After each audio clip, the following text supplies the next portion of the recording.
Buenos días, mi equipo y yo les vamos a presentar el tema de los neutrones. Está conformado por Katie, Erandi, Ashley y Kimberly. ¿Qué es un neutrón? El neutrón es una partícula subatómica, un nucleón sin carga presente en el núcleo atómico de prácticamente de todos los átomos, excepto el protio.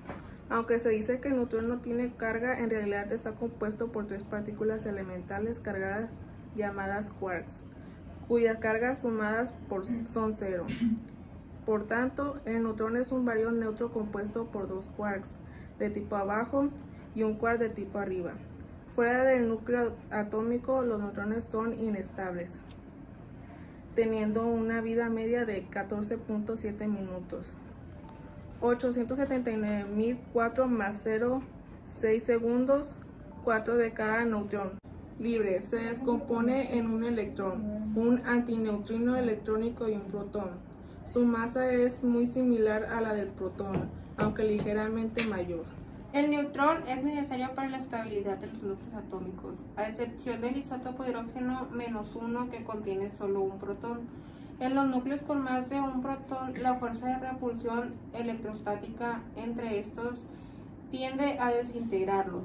La presencia de un número parecido de neutrones al de los protones asegura la estabilidad de tales núcleos, ya que no tienen carga eléctrica, pero promueven fuerzas atractivas adicionales a través de su participación en la fuerza fuerte.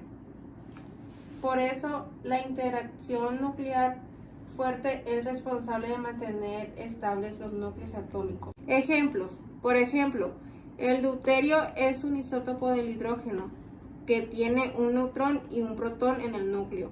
El físico inglés James descubrió en 1931 esta partícula subatómica, con una masa aproximada al protón, pero con carga eléctrica neutra, por lo que fue llamado neutrón. Historia del neutrón. Fue predicho teóricamente en 1920 por Ernst. Recibió el nombre de neutrón de William en 1921 y fue después propuesto por Santiago de Mayolo en 1924 y en 1932.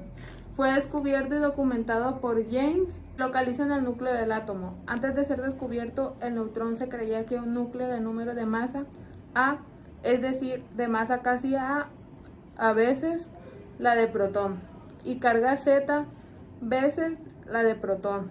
Nos vamos a imaginar el átomo como si fuera una plaza de toros. Los protones, como son más lentos y más pesados, se situarían en el centro del ruedo.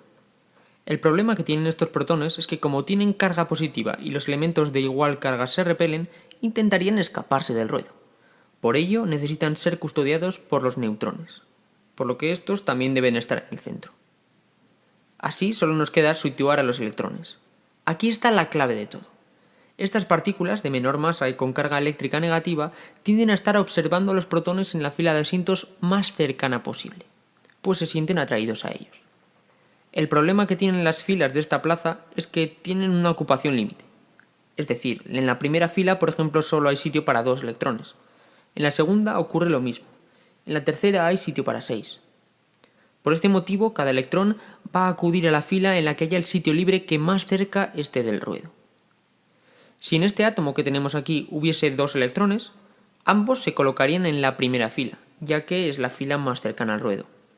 Los electrones se podrían mover a lo largo de toda la fila, ya que al ser una circunferencia siempre estarían a la misma distancia. Si viniese un tercer electrón, forzosamente tendría que ocupar un hueco de la segunda fila, ya que la primera ya está totalmente completa.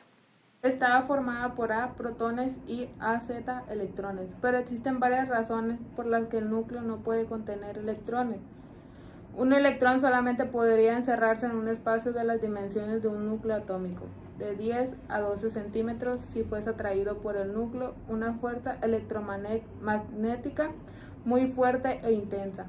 Sin embargo, un campo electromagnético tan potente no puede existir en el núcleo, por el que llevaría a la producción espontánea de pares de electrones negativos y positivos, positrones. Por otra parte, existe incompatibilidad entre los valores del spin de los núcleos encontrados experimentalmente y los que podrían deducirse de una teoría que los hubiera formado por electrones y protones. En cambio, los datos experimentales están en perfecto acuerdo con las previsiones teóricas deducidas de la hipótesis de que el núcleo consta solo de electrones y protones. Ernst propuso por primera vez la existencia del neutrón en 1920 para tratar de explicar que los núcleos no se desintegrasen por la repulsión electromagnética de los protones. En un primer momento se pensó que eran rayos gamma, aunque estos eran más penetrantes que todos los rayos gamma, hasta ese entonces conocidos, y los detalles de los resultados experimentales eran difíciles de interpretar, sobre todo esas bases. En 1924 el físico Louis presentó la existencia de un elemento neutro en la Academia de Ciencias de París. Ese mismo año, el físico peruano Santiago de Mayolo, durante el siglo III, el Congreso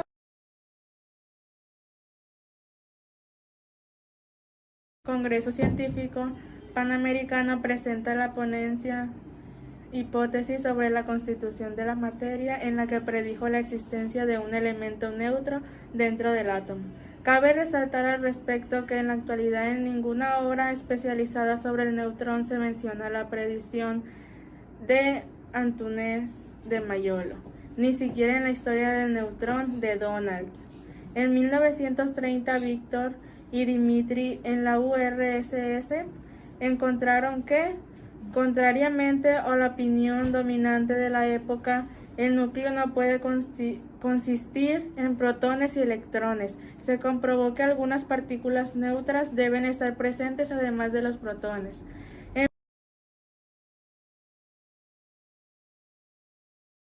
Finalmente, a finales de 1932, el físico inglés James en Inglaterra realizó una serie de experimentos de los que obtuvo unos resultados que no concordaban con los que parecían las fórmulas físicas. La energía producida por la radiación era muy superior y en los choques no se conservaban en momentos. Para explicar tales resultados, era necesario optar por una de las siguientes hipótesis: o bien aceptaba la no conservación del momento en las colisiones, o se afirmaba la naturaleza corpuscular de la radiación. Como la primera hipótesis contradecía las leyes de la física, se prefirió la segunda. Con esta los resultados obtenidos quedaban explicados, pero era necesario aceptar que las partículas que formaban la radiación no tenían carga eléctrica. Tales partículas tenían una masa muy semejante a la del protón, pero sin carga eléctrica, por lo que se pensó que era el resultado de la unión de un protón y de un electrón, formando una especie de dipolo eléctrico. Posteriormente, experimentos descartaron la idea de dipolo y se conoció la naturaleza de los neutrones. Eso sería todo de nuestra parte. Gracias.